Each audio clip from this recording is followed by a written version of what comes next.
Hello students, आज की class में हम जीरो ऑर्डर रिएक्शन की स्टडी करेंगे। Okay, first of all definition of zero order reaction, शून्य कोटि अभिक्रिया की परिभाषा। तो the reactions in which rate of reaction do not depends upon the concentration of reactants.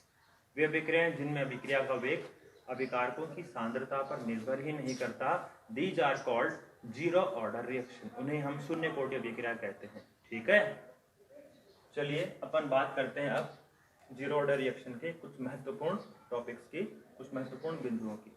One by one अपन सभी महत्वपूर्ण टॉपिक्स की स्टडी करेंगे जीरो ऑर्डर से रिलेटेड। ओके, सबसे पहले बात करते हैं अपन जीरो ऑर्डर रिएक्शन से रिलेटेड रेट एक्सप्रेशन की, वेग नियम की, जिसे हम डिफरेंशियल रेट इक्वेशन भी कह सकते हैं। चलिए आइए मेरे साथ और देखिएगा। मैं रेट ऑफ रिएक्शन को minus D R upon D T से डिनोट कर रहा हूँ, जो अपन पहले ही जानते हैं। माइनस साइन यहाँ पर कंसंट्रेशन ऑफ द रिएक्टेंट के अंदर जो कंटिन्यूअसली कमी आती है उसके रेस्पेक्ट में लिखते हैं। ठीक है, तो minus D R upon D T which means the rate of reaction directly proportional to the concentration of reactant। और जब जीरो ऑर्डर की बात आती है तो rate of reaction will be directly proportional to the zero power of the concentration of reactant. ठीक है, zero order reaction के लिए, शून्य कोटि अभिक्रियाओं के लिए जो रेट है वो रिएक्टेंट की कंसंट्रेशन के जीरो पावर के प्रोपोर्शनल होती है। Got it? समझ गए? तो ये अपना डिफरेंशियल रेट इक्वेशन या रेट एक्सप्रेशन है जीरो ऑर्डर के लिए। इसको अपन आगे और स्टडी करते हैं। Minus D R upon D T, proportional sign हटा करके अपन यहां पर ले आते हैं एक कांस्टेंट के। यहां पर ये जो कांस्टेंट के है ये जीरो ऑर्डर रिएक्शन के लिए रेट कांस्टेंट कहलाता है। इसको अपन rate constant of zero order reaction कहेंगे। ठीक है, so this is the rate expression और differential rate equation for zero order reaction। बात समझ में आई? अगले पॉइंट पर चलते हैं। अपन बात करते हैं यहाँ पर इंटीग्रेशनल रेट इक्वेशन की। सेकंड पॉइंट, इंटीग्रेशनल रेट इक्वेशन, समाकलित वेग समीकरण। इसके लिए हमें जो पहले ही हमारे पास सामने ये इक्वेशन आई है इसी का यूज करेंगे, डिफरेंशियल रेट इक्वेशन का यूज करेंगे। ठीक है, तो इसी इक्वेशन से मैं लिख सकता हूं minus D R is equal to K D T. ठीक है, क्रॉस मल्टीप्लाई करके डी टी को अपन किधर ले गए? ऊपर की तरफ। समझ में आ गई बात? ठीक है, या फिर मैं इसको लिख सकता हूं और D R is equal to minus K D T. समझ में आ गई बात? दोनों तरफ अपन ने नेगेटिव चार्ज से मल्टीप्लाई कर दिया। ठीक है, चलिए अपन आगे बढ़ते हैं और अपन इसको अब इंटीग्रेट करते हैं। इंटीग्रेशन में साइन लगा देंगे अपन यहाँ पे, क्योंकि हमें इंटीग्रेशन रेट इक्वेशन चाहिए, समाकलित वेग समीकरण चाहिए। जब डी आर का इंटीग्रेशन करते हैं यहाँ पे तो हमें मिलेगा R is equal to minus K. देखिए के यहाँ पर कांस्टेंट है तो उसका इंटीग्रेशन होगा नहीं, और जब डी टी का अपन इंटीग्रेशन करेंगे तो आएगा यहाँ पर टी, और यहाँ पर जब इंटीग्रेशन करते हैं तो अपन ऐड करते हैं यहाँ पर एक इंटीग्रेशनल कांस्टेंट सी। ठीक है, इक्वेशन नंबर 2 अपन 2 रख देते हैं।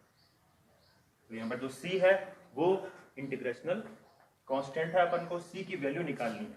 सी की वैल्यू कैसे निकालेंगे? देखो ये भी एक कांस्टेंट है, इसकी वैल्यू निकालने के लिए हमें रिएक्शन के बिल्कुल इनिशियल पार्ट पर जाना पड़ेगा। सपोज करेंगे let T is equal to 0। माना सपोज किया कि टी 0 है, मतलब रिएक्शन अभी स्टार्ट ही नहीं हुई है, रिएक्शन बिल्कुल इनिशियल स्टेज पे, जहां पर अभी हमारे सामने केवल और केवल 100% कंसंट्रेशन रिएक्टेंट की है। ठीक है, तो T इक्वल टू 0 पर मैं जो R है, ये जो R है हमारे सामने, this is the concentration of reactant जो किसी टाइम T पर है। लेकिन जब टाइम को अपन ने 0 मान लिया, जब इनिशियल कंडीशन पे चले गए, तो अपन इस R की जगह भी क्या रखेंगे? R0। यहाँ पर R0 जो है इसको मैं, या R0 जो भी आप चाहे वो कह सकते हैं, इस R0 को मैं कहूंगा यहाँ पर इनिशियल कंसंट्रेशन ऑफ रिएक्टेंट। तो आर नॉट क्या है या आर जीरो क्या है यहाँ पे, इनिशियल कंसंट्रेशन ऑफ रिएक्टेंट। तो जब T = 0 है तो अपना जो कंसंट्रेशन ऑफ R है will be the concentration R0 या R नॉट। अब इनको अपन इक्वेशन नंबर 2 के अंदर रख देंगे, putting this value in the equation number 2। ठीक है, तो R की जगह क्या लिखूंगा मैं, R0 = माइनस के। T की वैल्यू कितनी मानी अपन ने, 0, तो माइनस के को अपन 0 से मल्टीप्लाई करेंगे प्लस C। देखिए ये वाला जो पोर्शन है 0 से मल्टीप्लाई होकर के क्या बन गया, 0 बन गया। तुम्हारे पास क्या रह गया, R0 = C। तो कहने का मतलब है C की वैल्यू हमें मिल गई। This is the initial concentration of reactant R0।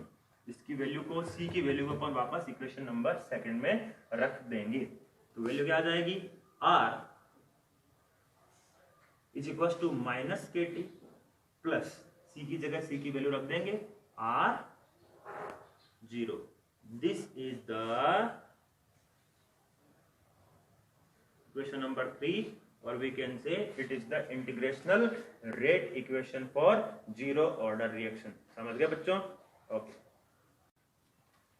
Okay students, तो हमने दो तरह के टॉपिक्स जीरो ऑर्डर के लिए कंप्लीट कर लिए हैं। The first one was rate expression or differential rate equation, and the second one was the integrational rate equation for zero order reaction, शून्य कोटि अभिक्रिया के लिए अवकलित वेग समीकरण और समाकलित वेग समीकरण।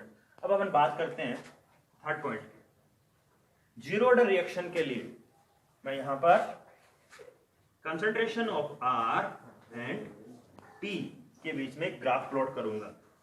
R and T graph, time और concentration of R means reactant, इन दोनों के बीच में अपन एक ग्राफ प्लॉट करेंगे इसी इक्वेशन का यूज करते हुए। ओके, आप इस इक्वेशन को गौर से देखें। This equation is just like y = mx plus c। It is a straight line graphical equation. ध्यान से देखिए, y यहाँ पर R है, कंसंट्रेशन ऑफ रिएक्टेंट है, और x हमारे लिए यहाँ पर T है। ठीक है, इसका मतलब है कि जब R और T के बीच में ग्राफ प्लॉट करेंगे it will be a straight line, यह एक बिल्कुल सीधी लाइन हमें मिलेगी। ठीक है, तो ग्राफ प्लॉट करते हैं। तो देखिए concentration of R and T, graph plot कर रहे हैं अपन यहाँ पे। बट एक बात जान ली होगी यहाँ पे, ये है कि यहाँ पर देखिए साइन है माइनस साइन, और माइनस साइन है, इसका मतलब है जो ग्राफ हमें मिलेगा that will be like this will be the graph in between R and T here. ठीक है, जो स्लोप है हमारे लिए यहाँ पे it will be -k and the intercept is R0। तो यहां पर हमारे लिए स्लोप होगा -k, ओके, और इंटरसेप्ट होगा R0। Got it? So this is the third point for zero order reaction, the graph in between concentration of R and T। ठीक है, चलिए अपन नेक्स्ट पॉइंट पे चलते हैं, fourth point for zero order reaction. Fourth point हम यहां पर बात करेंगे rate constant for zero order reaction. देखो थोड़ी देर पहले हम रेट कांस्टेंट के बारे में स्टडी करके आए, इसके लिए अपने को इक्वेशन नंबर 3 की ही जरूरत पड़ेगी। तो अब ध्यान से देखिए, बस यहां से अपने को इसी फॉर्मूले को मॉडिफाई करना है। ठीक है, और के रेस्पेक्ट में इसको निकाल देना है। तो यहाँ पर हम इसी इक्वेशन का यूज करेंगे यूजिंग द इक्वेशन नंबर 3। तो मैं क्या लिख सकता हूँ यहाँ पे, वापस इसको अपन एक काम करते हैं, वापस लिख लेते हैं। R = -KT plus R0। ठीक है, इसको के रेस्पेक्ट में अपन, ठीक है, मॉडिफाई कर लेते हैं। तो मैं यहाँ लिख सकता हूँ, इसको अपन उठा करके राइट साइड लेफ्ट साइड ले आते हैं, तो KT = और इसको अपन उधर ले जाते हैं R0 माइनस, ठीक है, या फिर K = R0 minus R by T। This is the value of rate constant for zero order reaction. K = R0 minus R upon T। समझ गए? इक्वेशन नंबर 4, ये हमारे लिए रेट कांस्टेंट की वैल्यू होगी। बात समझ में आ गई आपके? K = R0 minus R upon T, ये रेट कांस्टेंट है किसके लिए? जीरो ऑर्डर रिएक्शन के लिए। समझ गए बच्चे? आगे बढ़ते हैं। The fifth point is unit of rate constant. बच्चों एग्जाम में कई बार डायरेक्ट जीरो ऑर्डर की या फर्स्ट ऑर्डर की आपको रेट कांस्टेंट की यूनिट पूछ ली जाती है। यूनिट आपको बड़े ध्यान से याद रखनी पड़ेगी, ज्यादा कोई टफ नहीं है, बहुत आसान है। ध्यान से देखिए, अपन को यहाँ पर ये जो के है रेट कांस्टेंट, इसकी यूनिट कैलकुलेट करनी है, बड़ी आसान है। देखिए इस फॉर्मूले में देखेंगे तो ऊपर की तरफ यहाँ पर आपको कंसंट्रेशन दिखाई देगी, ये भी इनिशियल कंसंट्रेशन और ये भी एक कंसंट्रेशन है किसी टाइम टी पे। तो कंसंट्रेशन के रेस्पेक्ट में यूनिट क्या हो सकती है, मोल पर लीटर, मोल पर लीटर। और आप नीचे देखेंगे, नीचे है टाइम टी, तो उसको मैं क्या लिख सकता हूं, सेकंड इन। So basically the unit for rate constant for zero order reaction will be mole per litre पर सेकंड। गॉट इट, याद रखेंगे आप इसको। नेक्स्ट पॉइंट पे चलते हैं, number 6। This is the half life period, most important topic.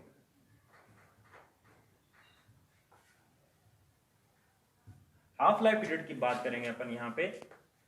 देखिए half life period जो है उसके ऊपर न्यूमेरिकल भी बनते हैं, उसके ऊपर डायरेक्ट क्वेश्चन भी बनते हैं। सबसे पहले अपन बात करते हैं what is half life period. Half life period है क्या? वैसे मैंने आपको पहले बता दिया था, जो पहले वाला वीडियो था उसमें बताया था कि हाफ लाइफ पीरियड क्या है, लेकिन फिर अपन थोड़ा सा रिवाइज कर लेते हैं। Half life period means the time in which the concentration of reactant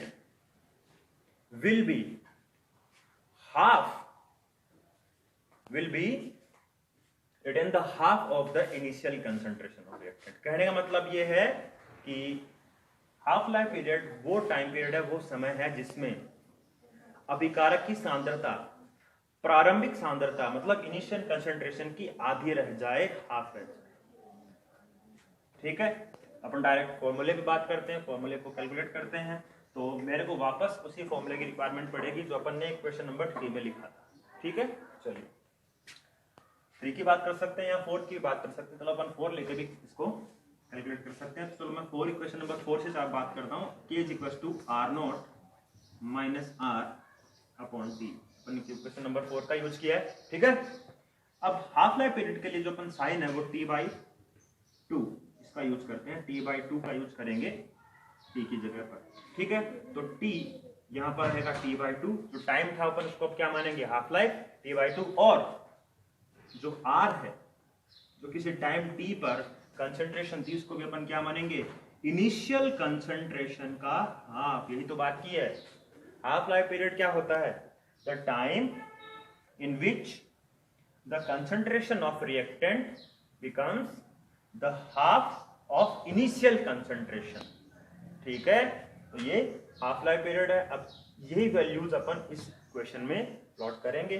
तो मैं इसको क्रॉस मल्टीप्लाई करके T को इधर ले जाता हूं। तो T जिसको अपन अब यहाँ पे T/2 लिखेंगे, R0।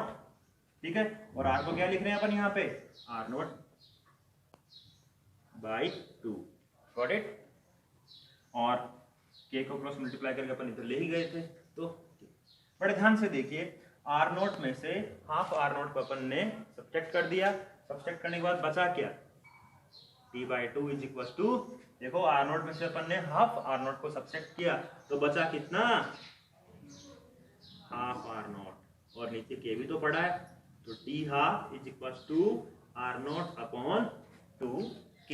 समझ में आ गई बात। तो इस इक्वेशन के अपने को पता चल रहा है कि half life period for zero order reaction will be directly proportional to the initial concentration of reactant। बड़े ध्यान से देखिए, जो नीचे वाली दोनों जो टर्म्स है, ये दोनों के दोनों कांस्टेंट टर्म्स है। तो मैं इसको क्या लिख सकता हूं, और T/2 directly proportional to the initial concentration. तो आपके एग्जाम में इस तरह क्वेश्चन आ सकता है। क्वेश्चन के अंदर आप ये पूछ सकते हैं कि how can you determine that the half life period for zero reaction will be directly proportional to the initial concentration of reactant। तो आपको इसके लिए ये वाला हाफ लाइफ पीरियड डेराइव करना पड़ेगा। बात समझ में आ गई। ठीक है, तो this is the half life period for zero reaction. बात करते हैं कुछ एग्जांपल्स फॉर जीरो रिएक्शन। अब जीरो रिएक्शन तो अपन ने समझ ली क्या होती है, जिसमें rate of reaction concentration of reactant पर डिपेंड नहीं करता। लेकिन कुछ एग्जांपल भी अगर अपने को पता रहे तो अपन कभी भी कोई एग्जाम में कोई क्वेश्चन पूछे डायरेक्ट बता सकते हैं। कुछ एग्जांपल्स देखते हैं, जैसे कि H2 + I2, हाइड्रोजन और आयोडीन का जो कॉम्बिनेशन जो रिएक्शन है ये अपन क्या देखते हैं, ये सनलाइट की प्रेजेंस में कंप्लीट होती है और ये एक जीरो ऑर्डर रिएक्शन है। क्यों? क्योंकि विदाउट सनलाइट ये रिएक्शन पॉसिबल नहीं है। तो कहीं ना कहीं ये जो इस रिएक्शन के लिए जो रेट ऑफ रिएक्शन है वो इनकी कंसंट्रेशन पर डिपेंड ना करके किस पे डिपेंड कर रही है, सनलाइट पे या कंडीशंस पे। ये फर्स्ट एग्जांपल हुआ। Second example, decomposition of ammonia 2NH3 gives N2 plus 3H2। ये जो रिएक्शन है ये प्लेटिनम कैटलिस्ट की प्रेजेंस में कंप्लीट होती है। तो डिकम्पोजिशन ऑफ अमोनिया प्लेटिनम की प्रेजेंस में नाइट्रोजन और हाइड्रोजन के अंदर डिकम्पोज हो जाएगा। तो इस तरह के कुछ रिएक्शन है जो जीरो ऑर्डर के एग्जांपल्स हैं। तो बच्चों ये बात हुई जीरो ऑर्डर रिएक्शन के कंप्लीट टॉपिक्स की। सबसे पहले अपन ने डिस्कस किया था जीरो ऑर्डर का डेफिनेशन। उसके बाद अपन ने बात की थी differential rate equation for zero order reaction, जिसको अपन ने क्या बोला था, rate expression for zero order reaction, सुनिगोटी बिगिरा के लिए वेग नियम। ठीक है। नंबर 2 पे अपन ने बात की थी integrational rate equation for zero order reaction. ठीक है। नंबर 3 पे बात की थी अपन ने graph in between R and T, और उसके लिए अपन ने इसी इक्वेशन का यूज किया था। फोर्थ पॉइंट पे अपन ने बात की थी rate constant for zero order reaction, उसके लिए अपन ने एक यहाँ पर फॉर्मूला डिराइव किया है। फिफ्थ पॉइंट पे अपन ने बात की रेट कांस्टेंट के यूनिट के लिए। सिक्स्थ पॉइंट पे बात की इंपॉर्टेंट था half life period for zero order reaction, और सेवेंथ पॉइंट पे हमने इसके कुछ एग्जांपल्स ले लिए। That's all for today. Thank you.